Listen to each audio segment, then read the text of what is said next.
teenager, as an undergraduate, after graduation, and as a husband, as a father, as a man of God. He has preached the word all his lives.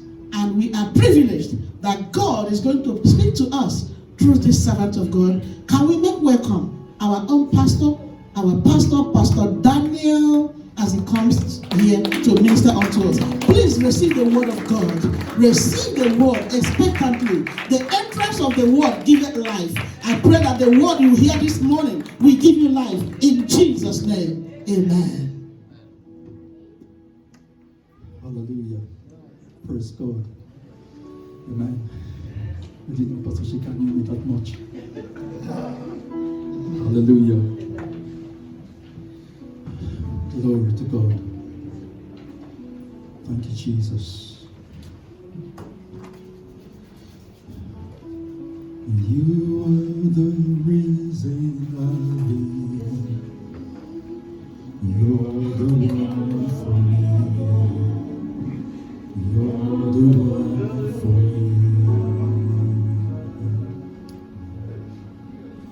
You are the reason I live.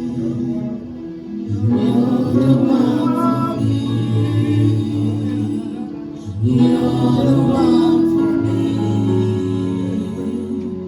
Why should I fear when I have you? Surrounded by your everlasting love. Why should I care what people say? They don't know what you mean to me. You are the reason. You are the reason I live. You're the one for me. Jesus. You're the one for me. You are the reason.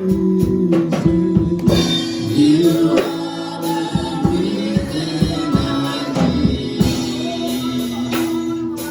You're the one for me.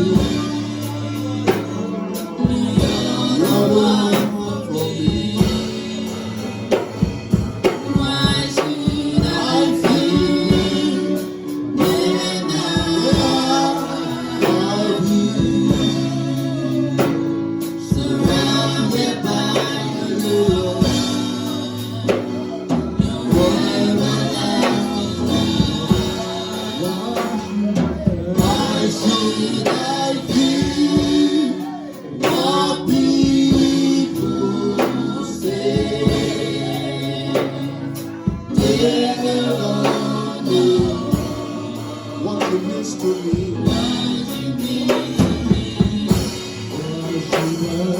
Why should I fear when I have you? Surrounded by your love, your everlasting love. Why should I care what people say? They don't know what you mean to me. What you mean to me. They don't know.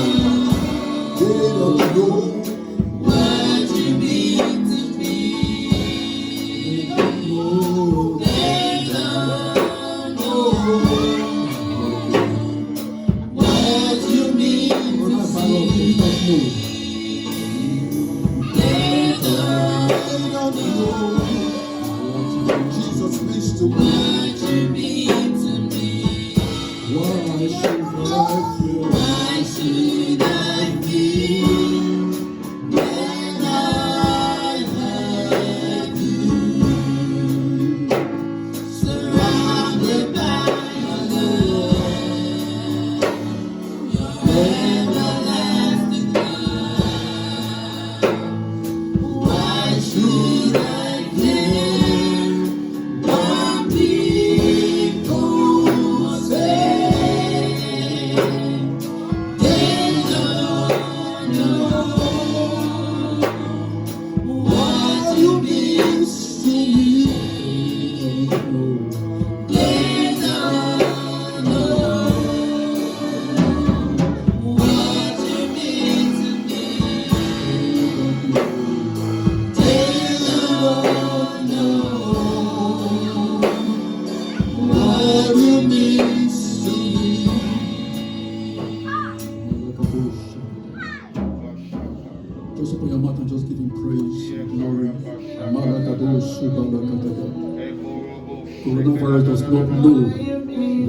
means to you.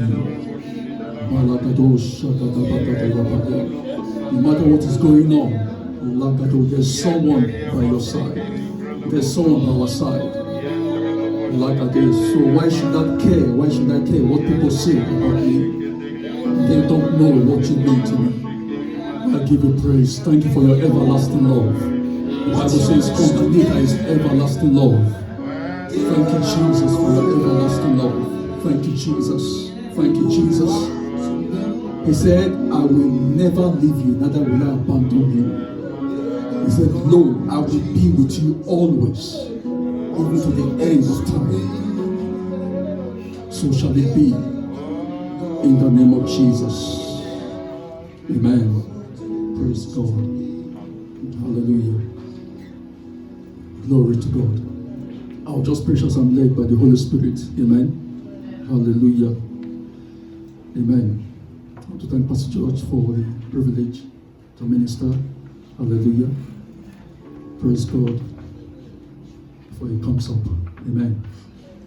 Hallelujah. So I'm not necessarily say everything all what I've written down. Hallelujah. Thank you, Jesus. I just want to start by praying for the sick. Amen. You may not be sick here, but you may know someone that is sick. Hallelujah. The Bible says he sent forth his word and healed them and delivered them from their destructions. There is power in the word of God. Hallelujah. There is power in the word of God. So if you are sick here anywhere, you can just stand up if you are. And if you know anyone that is sick anywhere in your family, you can stand up as a point of contact, no matter what the sickness may be. If it's coronavirus, it doesn't matter. If it's cancer, it doesn't matter. If it's even simple headache, it doesn't matter. The Bible says he sent forth his word and healed them and delivered them from their destructions. Lagado shakabakadaya pari. Malagado sudelibrakadaya pari. Ipalagado. Yes, take that song. That was just the song in the spirit. Mokoto balagadaya pari. You sent your word Zepokoto shakadaya. and you healed my disease. You are the Lord, Jesus. my healer. Now I just want you to just open your mouth and just speak against that sickness in the name of Jesus. If it's you, you can lay your hand in that place. If it's somebody you know, just rebuke that sickness in the name of Jesus. It may be diabetes, it may be high blood pressure. You sent your word and you healed disease. Lord, we rebuke that sickness in the name of Jesus. We stand against every sickness. We stand against every sickness. No matter what the name is called. The Bible says God has highly exalted him and given him a name that is above every other name. That at the name of Jesus, every knee shall bow. So in the name of Jesus, I rebuke those sicknesses in the name of Jesus.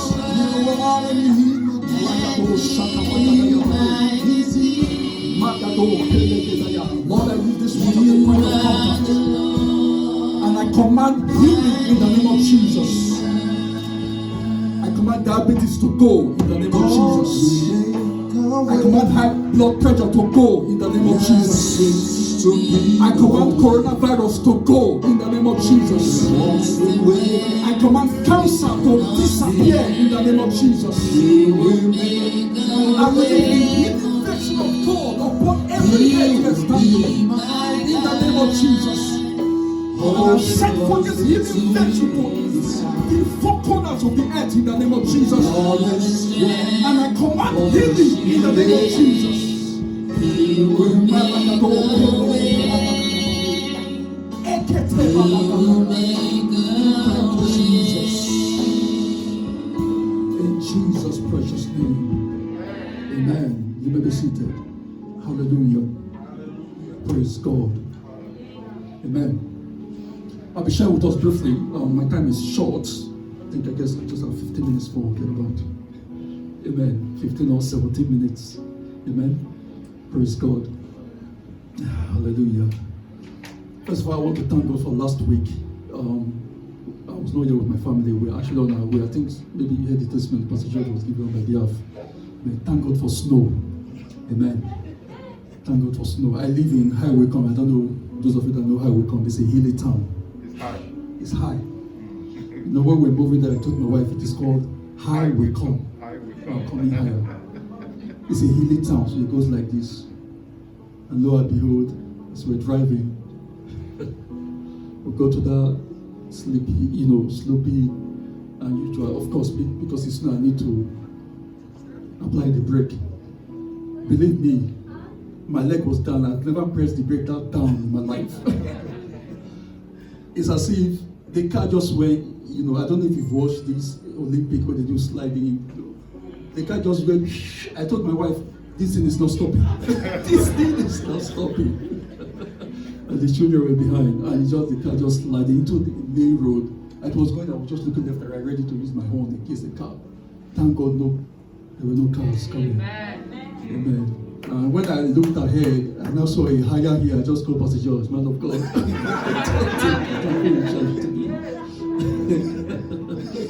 No way. Praise God. We had to park the car there and walk back because I couldn't take the risk of turning around and going through another high hill back home. So I left the car there for 2 days until the snow melted. Is it 2 or 3 days? About 3 days until the snow melted. And I went to bring the car back. God is good. Thank God for protection. Amen. Wow. Everything we've been saying, even right from last week till this morning, God has been speaking. Amen. My message this morning is so simple. Amen. God has been speaking. Hallelujah. So I'll just use the few minutes I have left to talk about determinants of destiny. Amen. Determinants of destiny. Seem to look like a big topic, but a very, very simple message. I discovered that sometimes the things that will change your life are so simple that we ignore them. The things that will change the life of a man, the life of a person, is so simple that we ignore them. What will change your life are just simple instructions. But the problem with believers is that we find it difficult to obey. That was why Samuel told Saul to obey is better. It's just simple obedience to change a life. It was just a simple instruction. Elisha told that general, go to River Jordan and dip 7 times. That is it. Nothing else. Just dip 7 times and come out. He said, how can I do that? And walked away. But that was where his testimony lies. His miracle. Amen. Just simple things. Praise God. Hallelujah. My message this morning is about the mind. I don't know why God kept speaking to me about it. Amen. Many of us as believers, there's a need for us to remove our brain from our head and dissect it and renovate. Many of us will need a mental renovation to experience what God is saying. We need a mental renovation. We need to take out, you need to remove your mind or your brain, whatever you want to call it, and dissect it. I did biology in those days. When we dissect an animal, you want to know everything about it. There's a need to dissect your brain, your mind, your thoughts, renovate it. You know what renovation means? If you want to do renovation, you remove all these things. Many believers will need a mental renovation because what is stopping us in life is not just powers and darkness, but your mind. Paul was speaking to Philemon. He said, without your mind, I can do nothing. Without your mind, I can do nothing. Praise God. Many of us, what have stopped us in life is the way we think. the way we think. Amen. Our mind can take us to places that we never dreamt before. Amen. Your thoughts, the way we think. Proverbs 23 verse 7, it says, for as he thinks, so he is. So sooner or later, you will definitely become your thoughts. Sooner or later. Amen. If you look at scripture very well, I discovered that most time, when God wants to send a man on an assignment, he starts with the man's mind.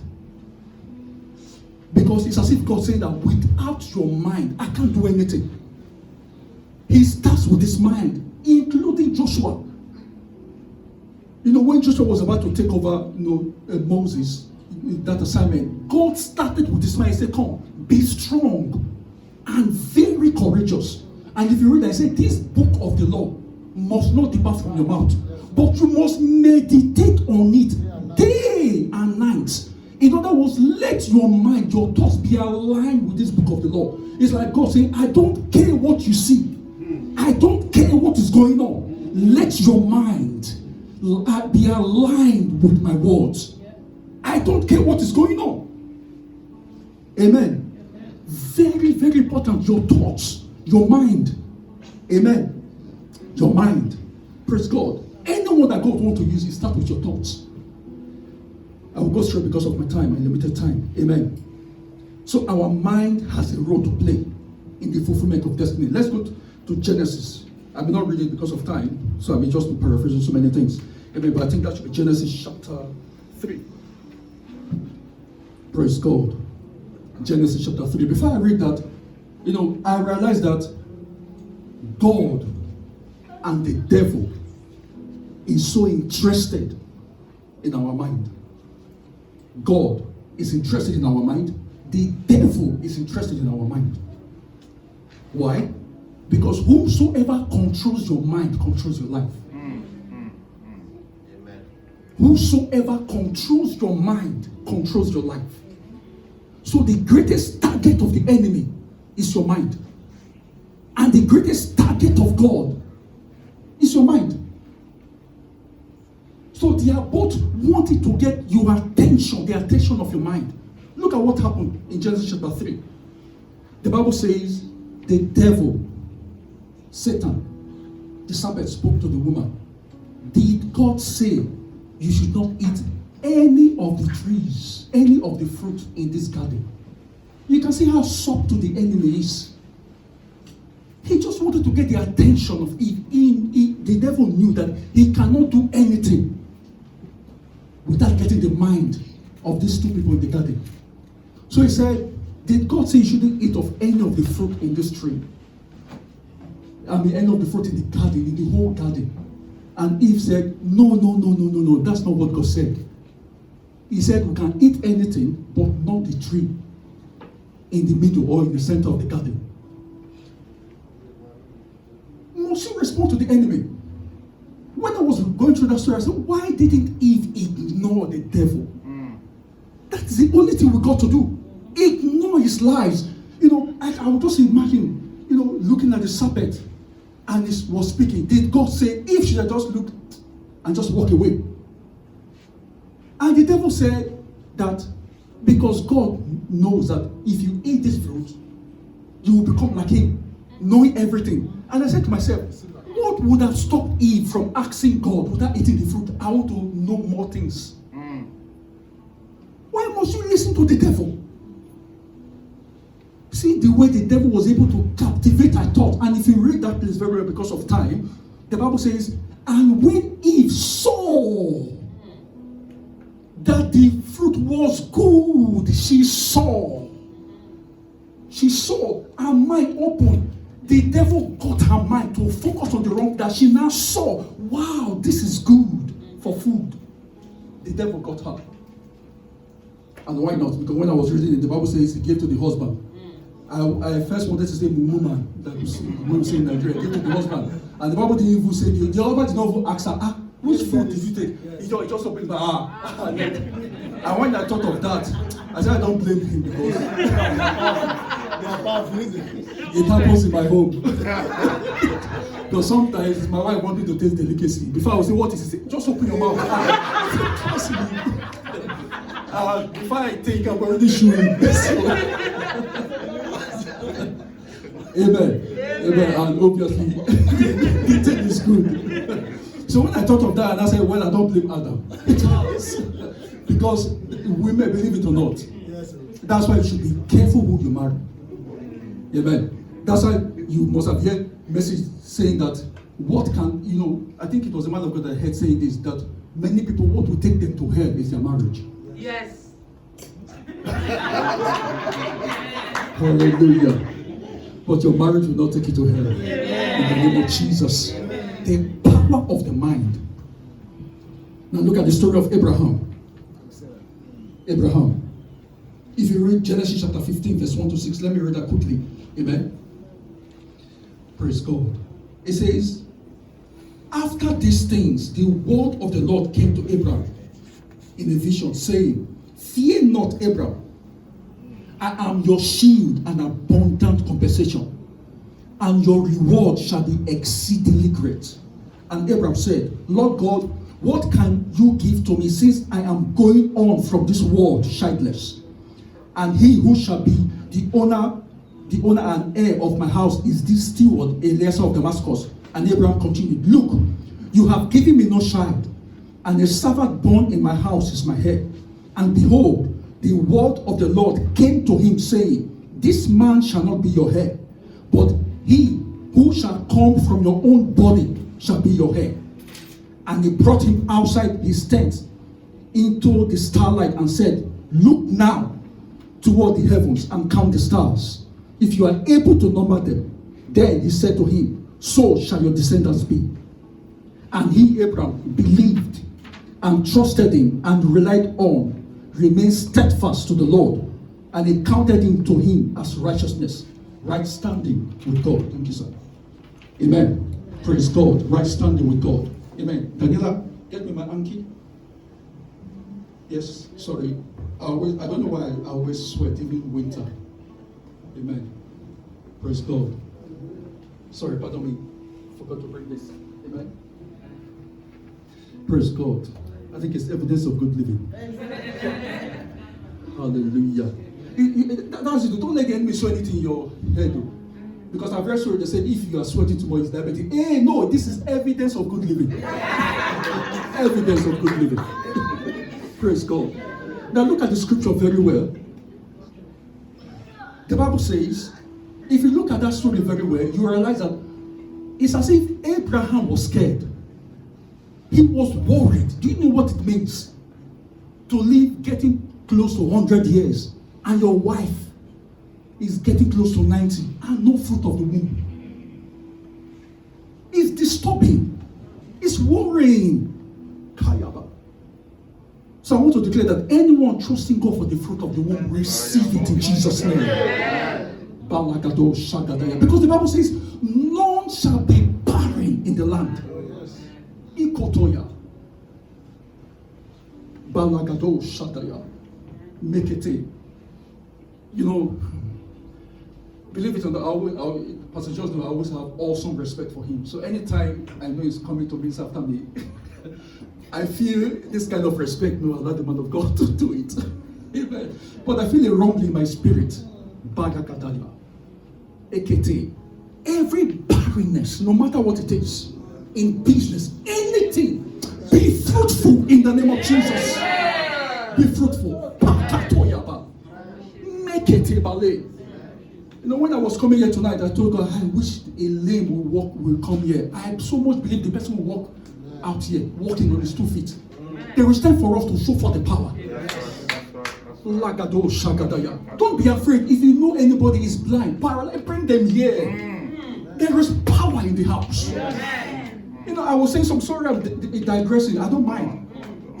I was saying something, I said, the things we hear in this church, I don't hear it outside. It can shake a nation, set this nation on fire. I was listening to a program online, and the man of God was releasing missiles. And I look at the congregation, I said, wow, in the body of Christ, is so few that take a bold step. Very few people. If you know what to carry, heaven is just waiting for you to take a step. Take a step. Action. And I discovered that you see a gathering of 1 million people. Out of that 1 million, it may be only 5 that will dare to step out. Only 5.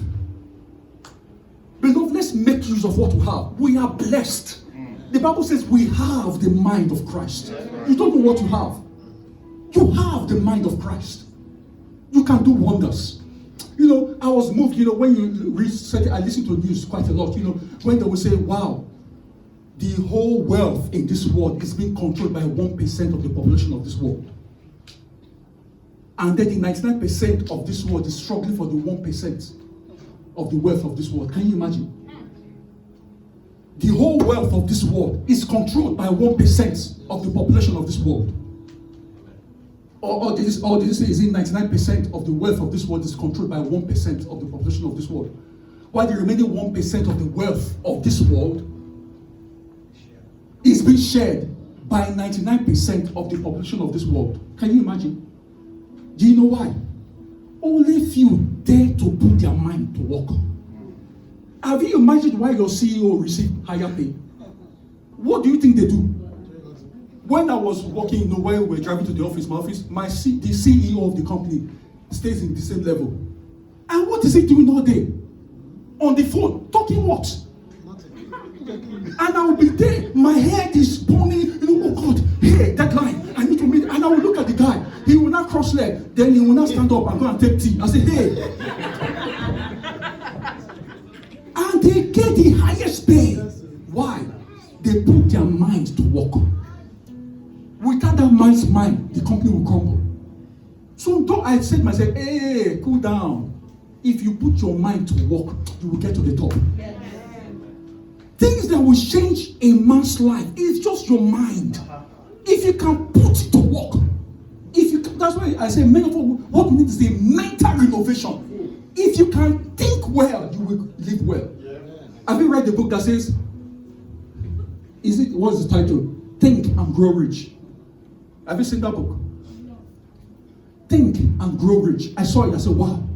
Not hard work. It says think and grow rich. Think. So let me try to round up. God spoke to Abraham. Abraham was afraid because he was getting to 100. It's as if his life is getting to the near, his life was coming to an end. No child. God saw that he was afraid. That's why if you read the beginning of that scripture, the Bible says, the Lord said, he says, look at what God said. The word of the Lord came to Abraham in the vision saying, fear not, Abraham. God does not speak anyhow. So God knew Abraham was afraid. And God knew that with this fear, you will never see my plan come to pass. That child will never come to pass. Because you got to agree. That's why I say God wants our mind to agree with him. To bring his purposes to pass in our lives. Not until your mind agree with his plans. You won't see it fulfilled. God saw fear and he said, fear not, Abraham. And what did he do? The Bible says he called him outside.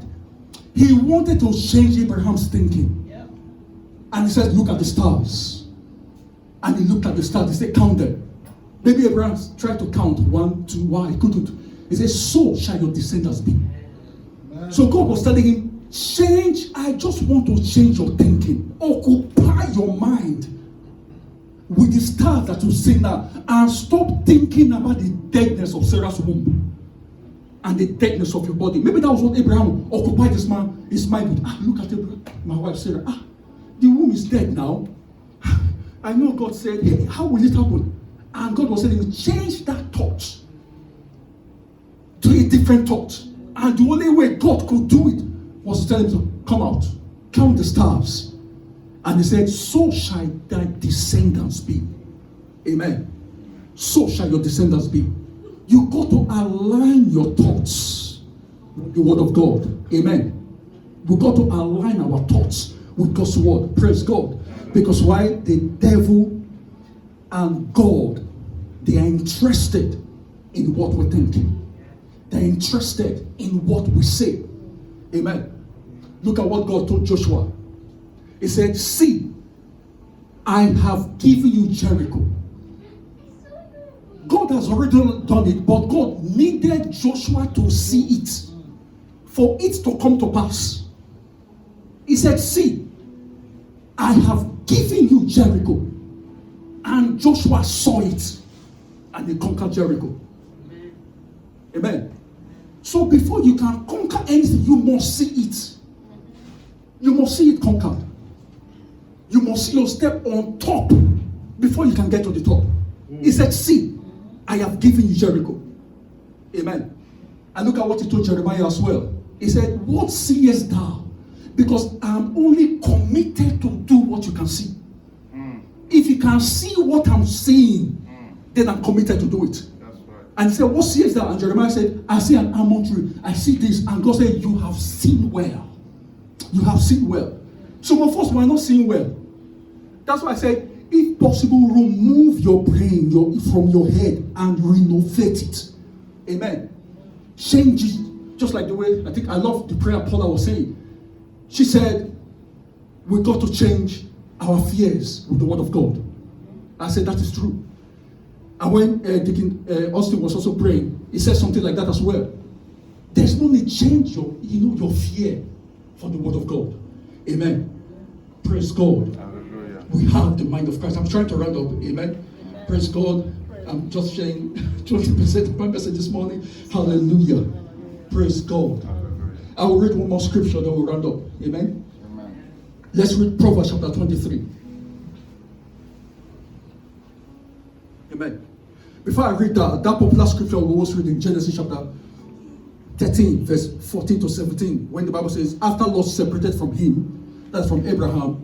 I love the way the Message translation put it. He said, and God said to Abraham, open your eyes and look.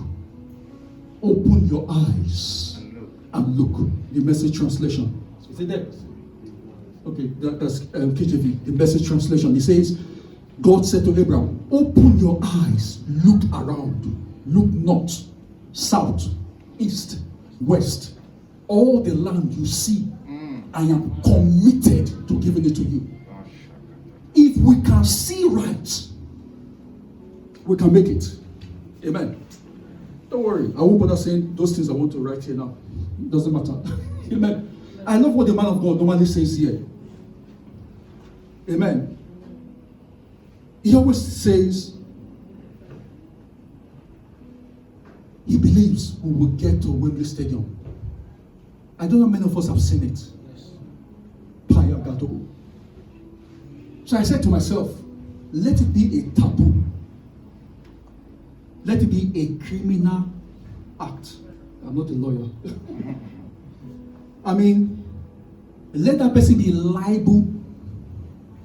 I don't want to use imprisonment for flogging. If anybody stands here and say, thank God we're a small church.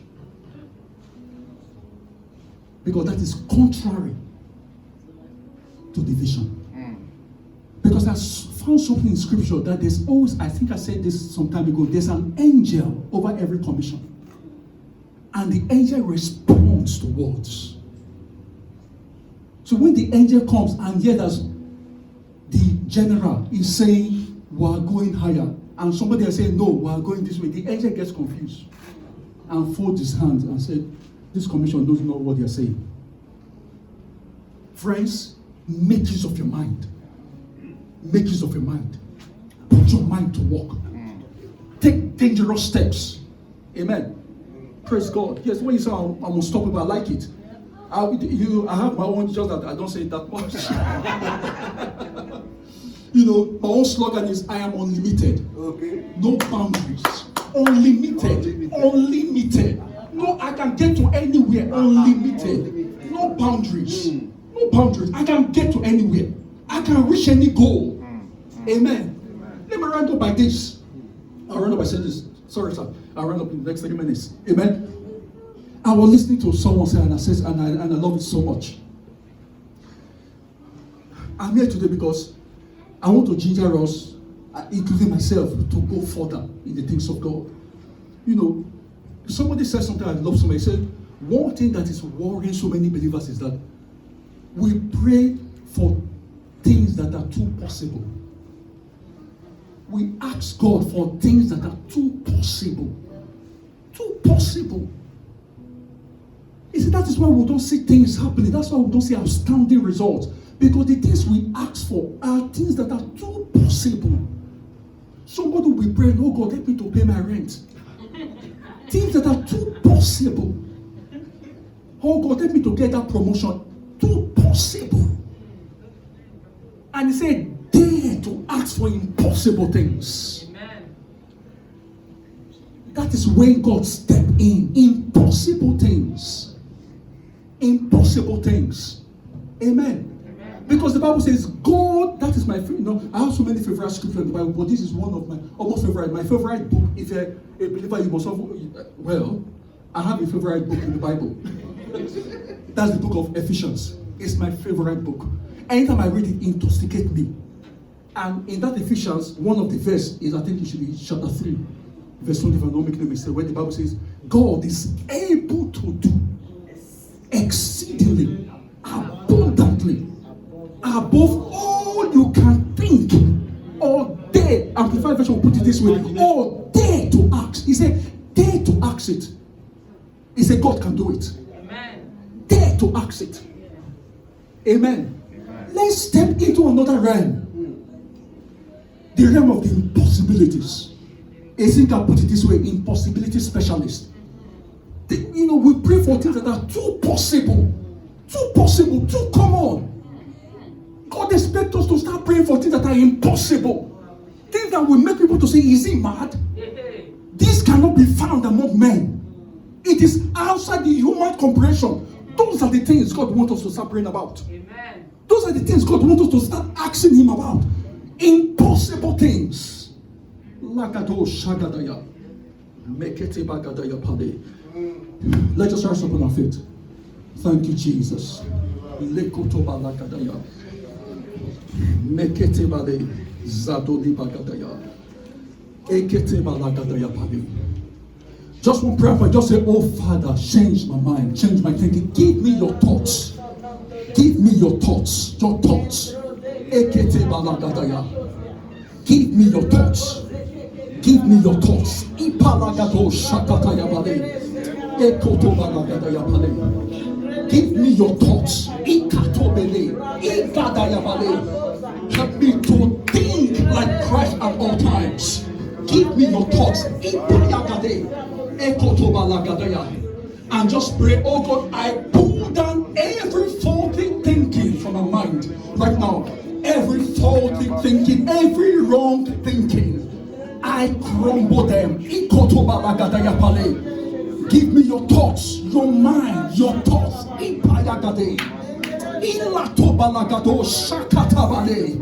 And the grace to take daring steps.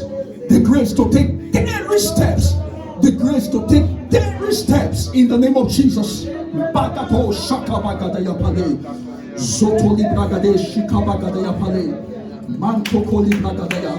Lekete bagado. Zubrogodo shikabagadaya.